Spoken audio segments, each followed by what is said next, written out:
بس څه به تاسو ته ویم زمونږ ښه د غریبۍ ژوند دی زما والد صاحب شته دي نه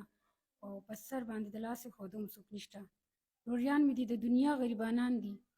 هغوی چې یو ټیم خپله وګټي نو دویم ټیم د هغوی په خپله مري خو بس وخت یې تېرېږي دې وخت کې افیسي تعلیم دی ښه بهترینه رشته هم تلاش کوو ملګرو په دې سکرین باندې د تاسو دا جینۍ وکته د دې عمر هغه 29 سال دی طلاقه شوې ده یو څو بچي هم دي واده هم کول غواړي نو که څوک خواهشمند وي د هغه سره واده هم کوي خو بله دا کم نمبر چې دی هغه تاسو ته ښکاري او کم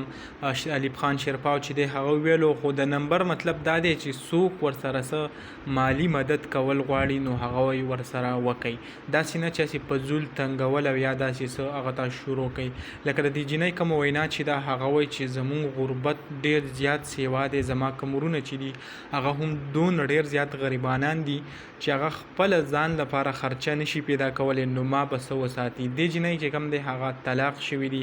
بچي دي نو که څوک ورسره مدد کول غواړي نو هغه ورسره کولی شي بلکې څوک د واده څه خواهشمند وي او غواړي چې د دې په سر باندې لاس کیږي د دې کم بچي چې دي هغه وساتي ورسره دا تورسرې وساتي نو هغه وی هم رابطه کولی شي په دغه نمبر باندې نو تاسو ټولو ورونو ته وایم چې